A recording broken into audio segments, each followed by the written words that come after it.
Hi, everyone. Good morning, and thank you so much for joining us today. My name is Matt Sinovic. I'm the Executive Director of Progress Iowa.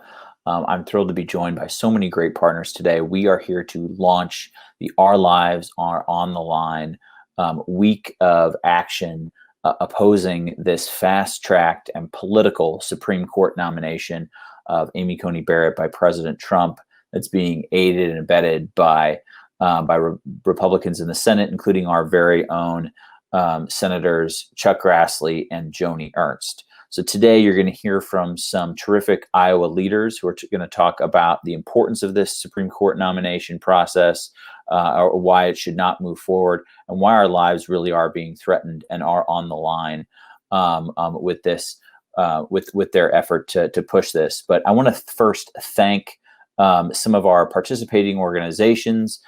All of these groups have come together to stand up to Senator Grassley and Senator Ernst and tell them that we need to put the brakes on this Supreme Court nomination, that the people deserve a voice, and that there should be no confirmation until after inauguration. So I'm gonna read these participating organizations. It's a wonderful coalition, including Progress Iowa, Iowa Citizen Action Network, the Interfaith Alliance of Iowa Action Fund, Planned Parenthood Advocates of Iowa, AFSCME Council 61, Americans for Democratic Action Iowa, Indivisible Iowa, NARAL Iowa, Iowa Citizens for Community Improvement Action Fund, One Iowa Action, Protect Our Care, People for the American Way, and Demand Justice. We are all working side by side because it's so important that we stop this Supreme Court nomination that is incredibly political and geared toward taking away our health care, taking away our rights, and ignoring the wishes of Supreme Court Justice Ruth Bader Ginsburg, who one of her last statements was that she wanted the next president to be able to replace her. So we are all fighting as hard as we can starting this week, because today the Senate is starting hearings for this nomination.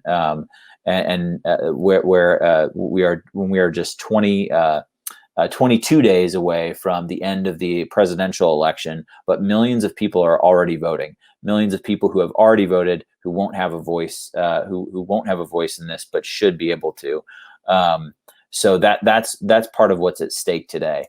And we are not just doing this press conference today, but we have events across the state all week long. So each day we're having local partners are having demonstrations in a different spot. So tomorrow evening at 7:00, there's a demonstration in Waterloo.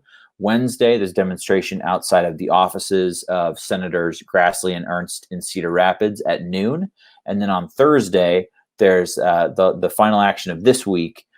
Is a demonstration outside of the federal building in downtown Des Moines, where Senators Grassley and Ernst have their offices as well. So these are all opportunities for people to speak out and to stand up against this fast-tracked political Supreme Court nomination. So we're going to put the links to those Facebook events in the comments for this video. So please check those out, attend if you can, and if you can't, share the event on Facebook, send it to your friends and family who care about this, as it's really important that we all make our voice heard.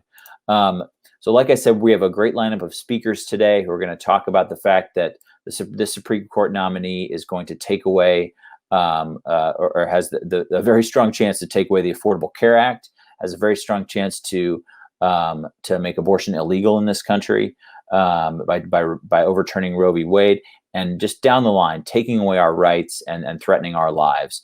But before we do that, I want to mention just a tiny bit of the history here about how the Republican Senate, and especially Senators Grassley and Ernst, have just taken us away from anything close to a normal process when it comes to appointing our judicial nominees.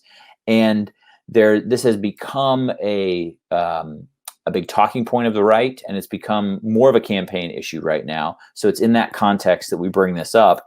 But Senator Grassley particularly, but Republicans in the Senate have been trying to, or have been undermining the integrity of our courts for years. when President Obama, in the last 2 years of his term, had a Republican Senate, they just slammed the brakes on nearly any judicial confirmations. And this is in stark contrast to the last 2 years of President Bush's term in 2007 and 2008, when a democratically controlled Senate still allowed normal process for his nominees to move forward. So it was a very big difference between those two. So that was the beginning of this, when Senator Grassley took over as chair in 2015. He did that, but even before then, in 2013, Senator Grassley proposed removing 3 seats from the D.C. Circuit Court of Appeals. Now, you hear a lot of questioning about whether we should add justices or what should happen with our courts, but it's important to know that Senator Grassley, our very own Senator Grassley, proposed removing 3 of the 11 seats on the D.C. Circuit Court of Appeals in 2013, so that he could take away President Obama's ability to appoint people to that court. So that was his plan. Thankfully, it did not happen at the time, but that was his attempt to undermine our courts. So this has been going on for a very long time, really spearheaded by Senator Grassley. So that was in 2013. He became chair and attempted to and successfully blocked a lot of nominees to the lower courts. And of course, we all remember what happened when President Obama nominated Merrick Garland to the Supreme Court. He didn't even get a hearing. Senator Grassley shut that down. And at the time, he said that it was at the time he and Senator Ernst said that they should wait until after the election. Now that it is several years later, we say that they have changed their tune, but really they've never changed, that this is all about politics for them and pushing their agenda to repeal our health care and repeal our rights. So that's the context in which we are having this conversation today, just weeks before presidential election. So that's how they're trying to undermine this and inject politics into this process even more so.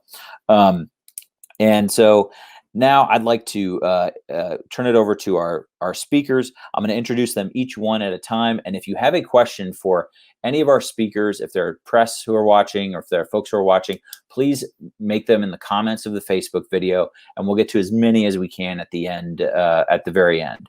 So first up, I'm going to introduce our friend and really a great partner on all this work, on state courts and federal courts, Connie Ryan, the Executive Director of the Interfaith Alliance of Iowa and Action Fund. Connie? I think you're on mute, Connie. My apologies. Thanks, Matt. Thank you for the opportunity and for all of the work that you do, as well as all of the partners in this coalition. Interfaith Alliance of Iowa Action Fund and Interfaith Alliance of Iowa has been using our voices to be heard across Iowa on issues that matter for the last 25 years. And so we're honored to be part of this. At the core of the work of Interfaith Alliance of Iowa Action Fund is the protection of true religious freedom, ensuring the government is at all levels not establishing any religion as the law of the land by giving preference to one religious belief, and also that government does not infringe on the religion or the religious practices of individuals. But equally important is that religious freedom means ensuring that religion does not interfere with government by imposing the religious beliefs of any one belief over all others. Religious freedom takes Interfaith Alliance of Iowa and Action Fund, and all of us really, into a spectrum of legal and social justice issues.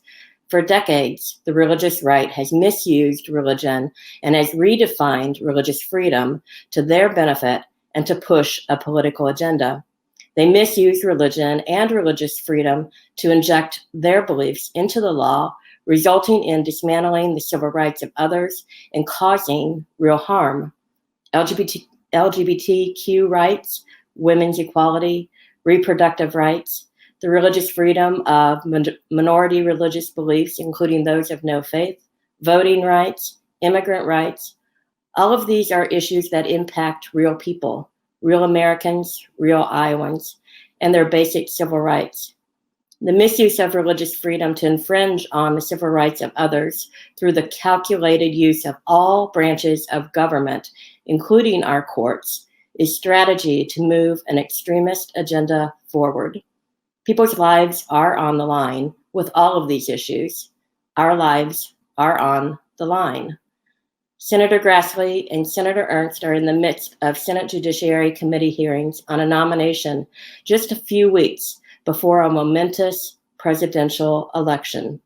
The people of Iowa, the voters of Iowa, should have a say this close to the election about who serves on the Supreme Court. Interfaith Alliance of Iowa Action Fund strongly urges Senator Grassley and Senator Ernst to not take a vote on the current nomination in the Senate Judiciary Committee or in the Senate. We urge both Iowa senators to wait and let the presidential candidate who wins the election make that nomination so that the voices of Iowans can be heard. Thanks so much, Matt.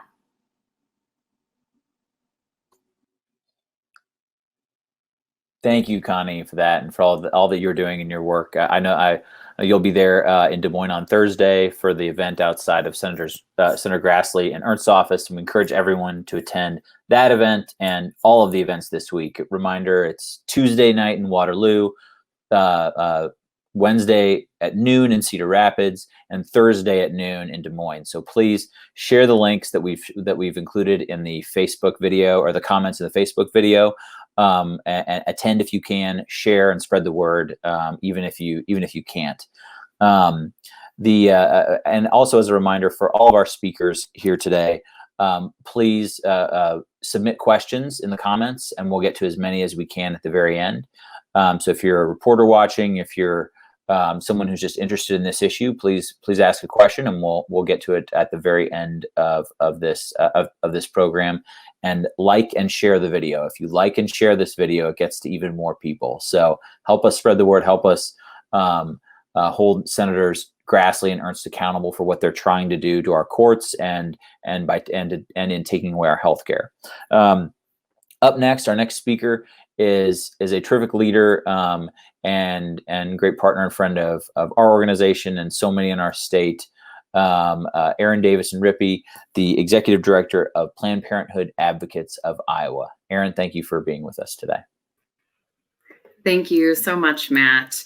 We are just so proud to do this work with so many incredible coalition partners.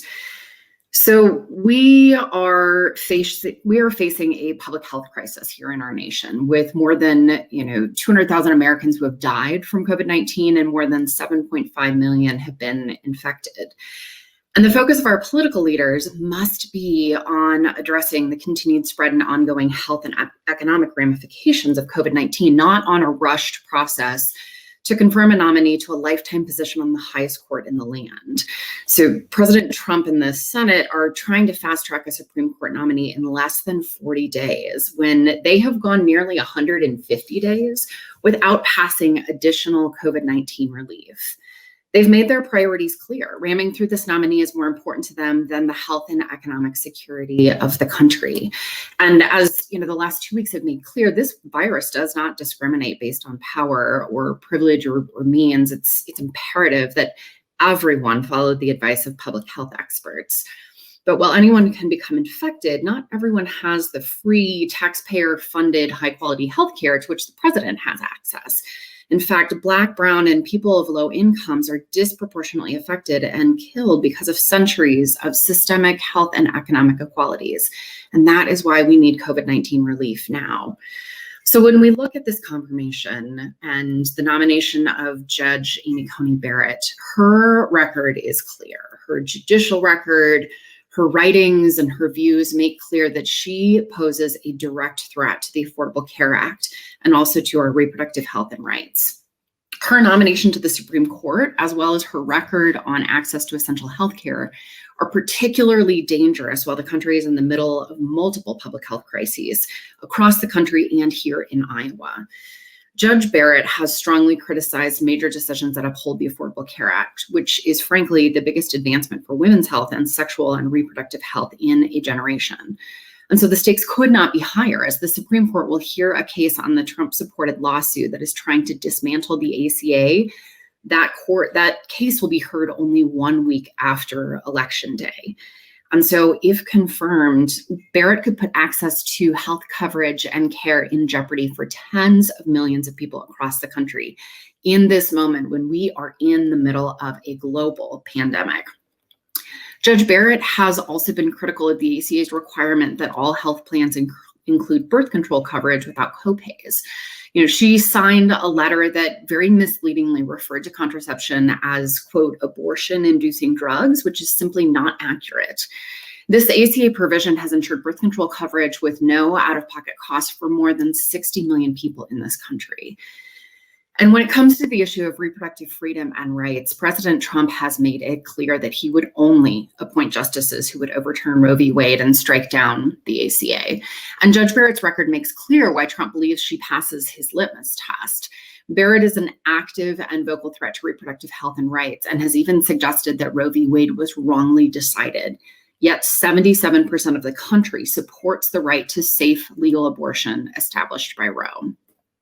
Barrett's hostility towards abortion rights is not in dispute. She signed a newspaper ad opposing abortion and demanded a return to legislation that prohibits abortion. And, this is an ad that was created by a group that opposes in vitro fertilization and believes doctors who perform abortion should be criminalized.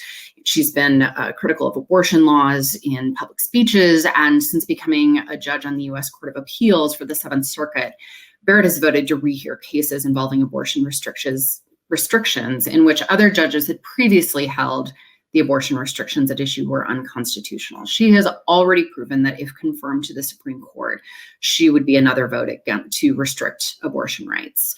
And so with 17 abortion cases just one step from the Supreme Court, Barrett's anti-abortion views could have grave impact on abortion access in this country.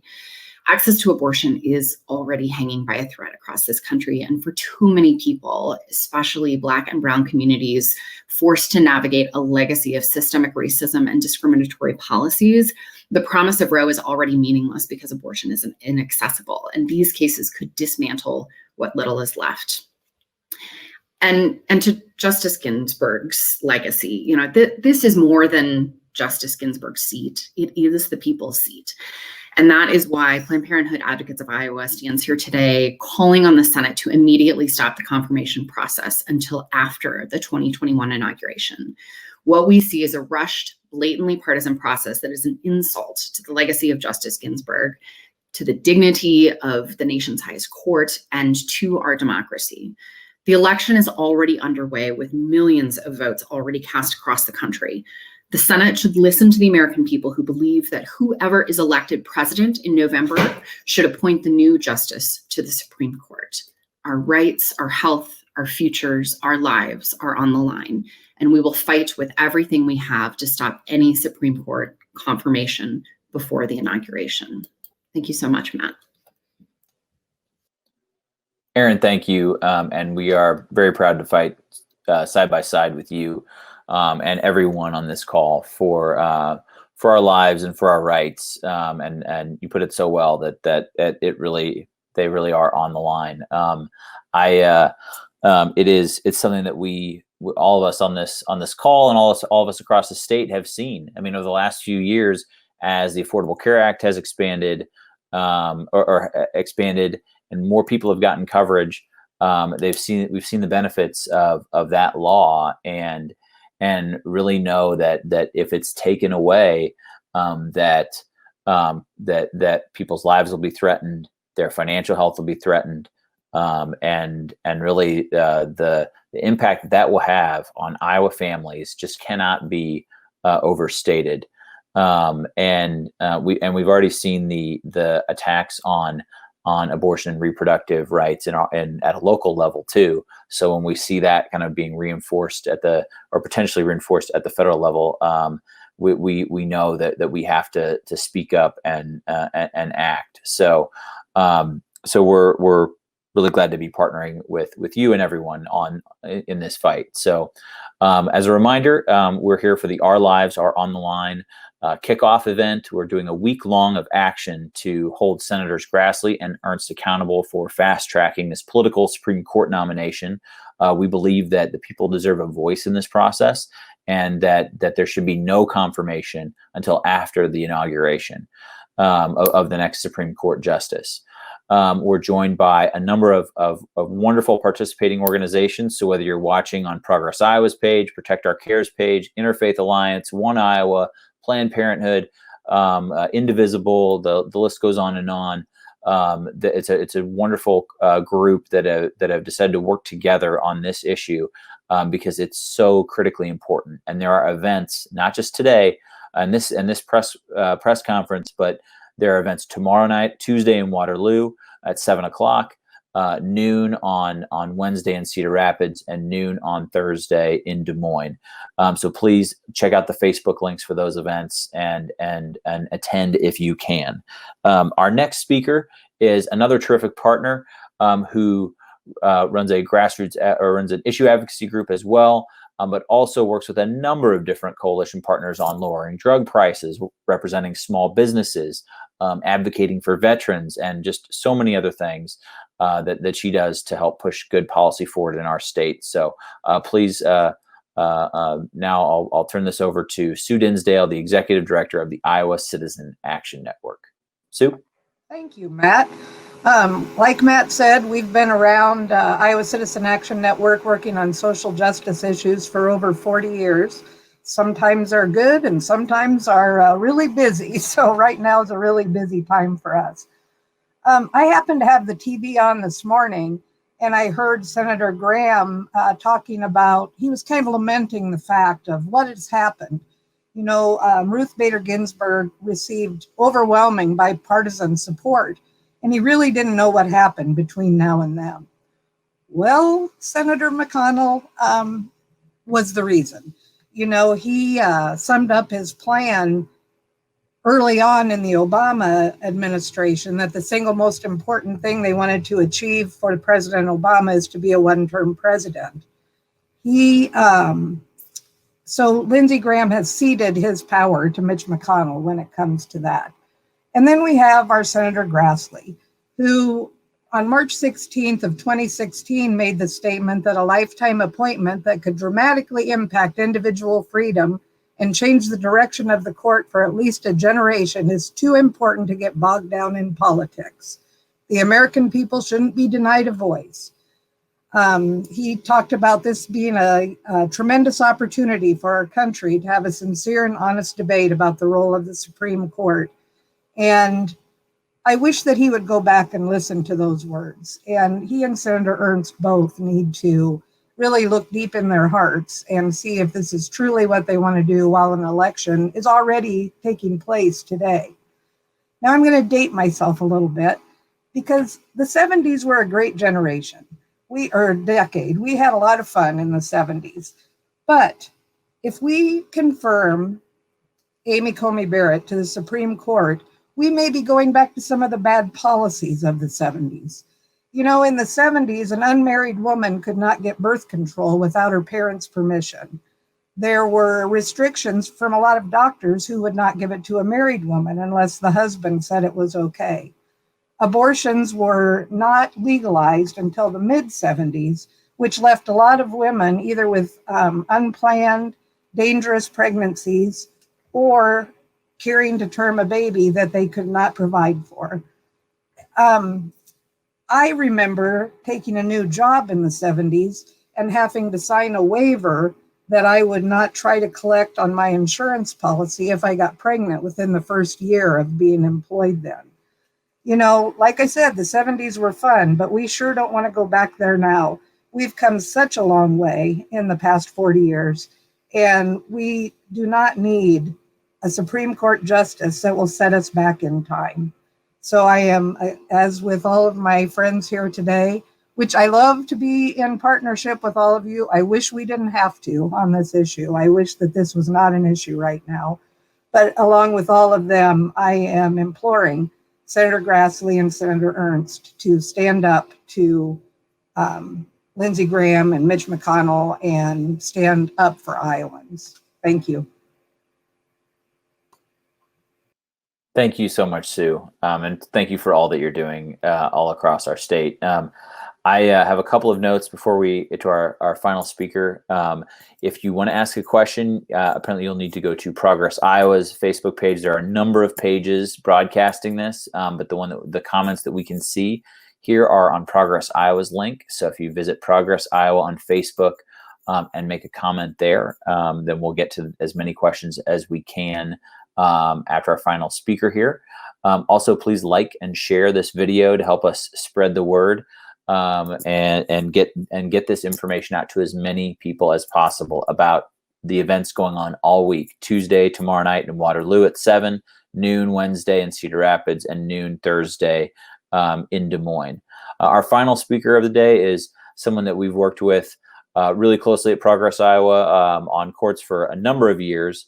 And they've been part of this, part of Why Courts Matter Coalition and a number of other projects that we've done to fight for a fair and independent judiciary. And also their organization set up a terrific petition link that we link to in the comments that if you click on it, you can email Senators Grassley and Ernst directly. So Kenan, I'm sorry if I stole some of your thunder there, but you can talk about that a little bit more. But we're very thrilled to have our saving the best for last, our final speaker, Kenan Crowe, the Director of Policy and Advocacy with One Iowa Action. Kenan? Thank you, Matt. I appreciate that introduction. We love working with all of our coalition partners that are here today as well. And I will be brief because all of those wonderful partners have covered so much ground on this already. I'm here today because as a member of the LGBTQ community, our lives are on the line as well. The confirmation of Amy Coney Barrett has the potential to undo many of the hard-fought victories of the LGBTQ community and put a brick wall in place for further progress on those matters. Just last week, Justices Thomas and Alito signaled that they would like to repeal the Obergefell ruling, which recognized same-sex marriages across this country. And a 2016 speech by Barrett also indicates that she believes that court's ruling in Obergefell was an error and intends to repeal it as well. And it isn't just marriage. Barrett has a fraught history with LGBTQ folks, and everything that she has said publicly has been extremely alarming. She has claimed that Title IX protections do not extend to transgender Americans. She has misgendered those seeking legal redress, and she has expressed opinions that indicate that she will strike down the Affordable Care Act, which provides non-discriminatory health care access for millions. Further, the day after Election Day, the court will hear oral arguments in Fulton v. City of Philadelphia, and that case will determine whether government entities will allow for discrimination against LGBTQ people from taxpayer-funded entities providing foster care services. A negative ruling in that case could have implications that far exceed foster care and could easily throw into question the validity of all kinds of state non-discrimination statutes, ranging from health care to employment to education and more. So combined with all the other issues my colleagues have talked about previously, this amounts to a nominee who is either indifferent or actively hostile to marginalized communities. Confirming Judge Barrett will jeopardize healthcare, voting rights, reproductive rights, anti-discrimination protections, racial justice, and true religious freedom, among many, many other things. So thank you so much, my other colleagues, for their comments. This concludes our remarks, and I will toss it back to Matt to take some questions. Great. Thank you, Kenan. And thank you, everyone, for speaking today and for just your advocacy, for your leadership and partnership in this fight. I was going to say this earlier, but Sue put it really well. I love working with you all, but it is really frustrating to have to do this. But I'm glad that we have so many wonderful coalition partners in this fight. So now we're going to open it up for some question and answer. And I think we have one question coming in from Angela in Cedar Rapids. She says, what can Iowans do to pressure our senators to wait on this confirmation? Which is a great question, and it is why we are here today. So if any one of our speakers would like to answer that, we are bringing folks back onto the screen, and so we can do that now. I'll just kind of open it up for discussion. I have many of my own thoughts, but I want to hear from you all.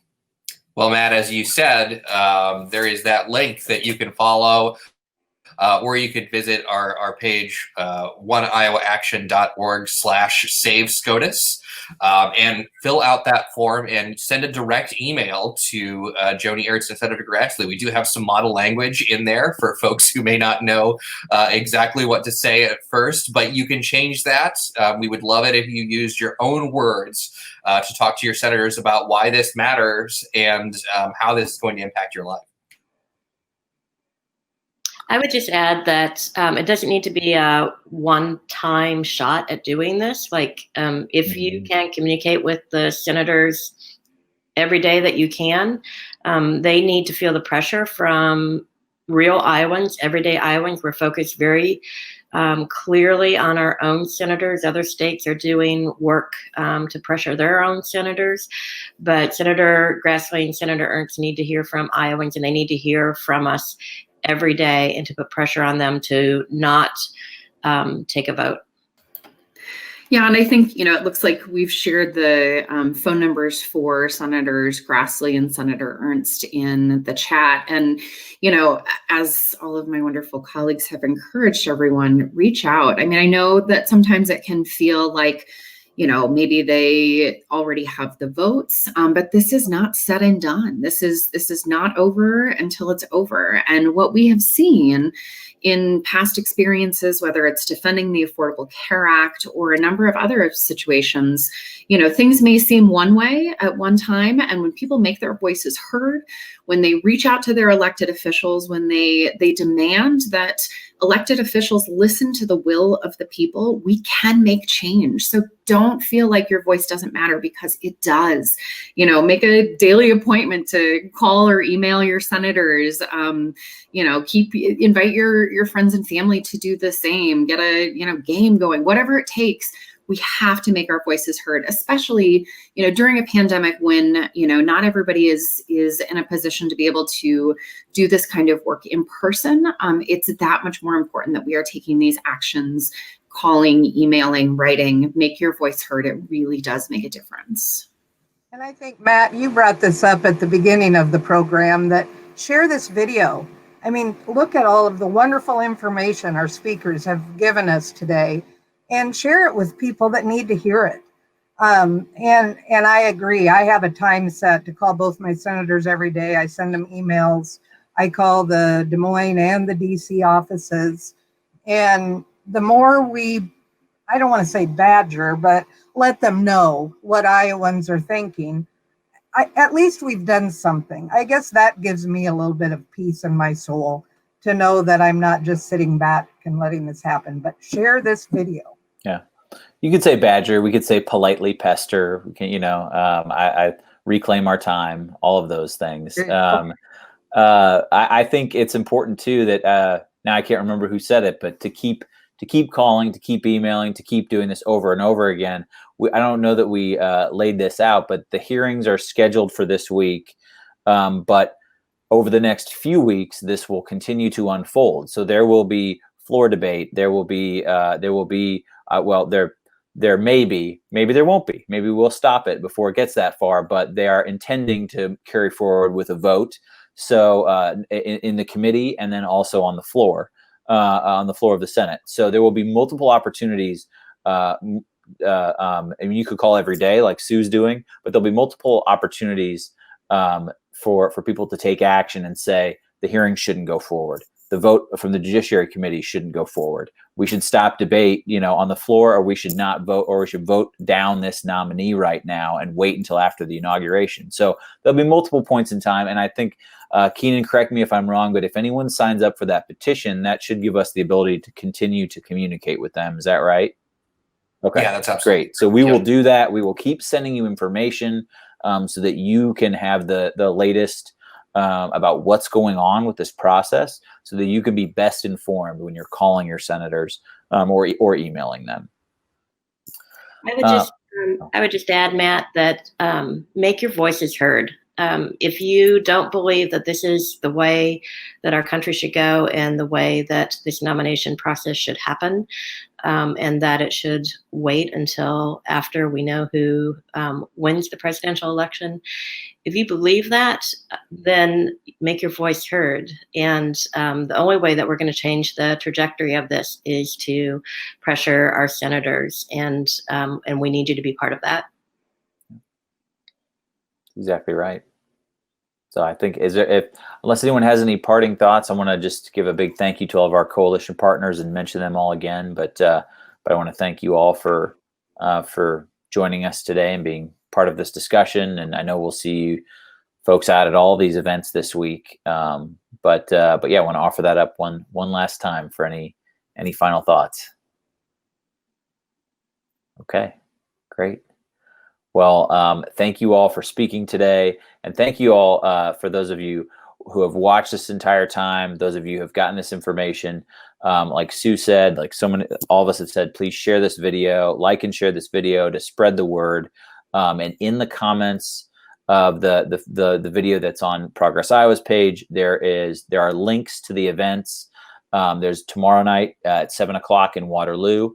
And so that's Tuesday night in Waterloo, Wednesday at noon in Cedar Rapids, and Thursday at noon in Des Moines. This is a week long of action to oppose this fast track political nomination because our lives are on the line.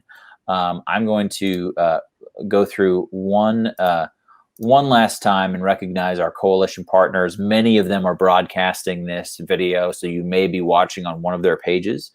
So in addition to Progress Iowa, there's Iowa Citizen Action Network, the Interfaith Alliance of Iowa Action Fund, Planned Parenthood Advocates of Iowa, AFSCME Council 61, Americans for Democratic Action Iowa, Indivisible Iowa, NARAL Iowa, Iowa Citizens for Community Improvement Action Fund, One Iowa Action, Protect Our Care, People for the American Way, and Demand Justice.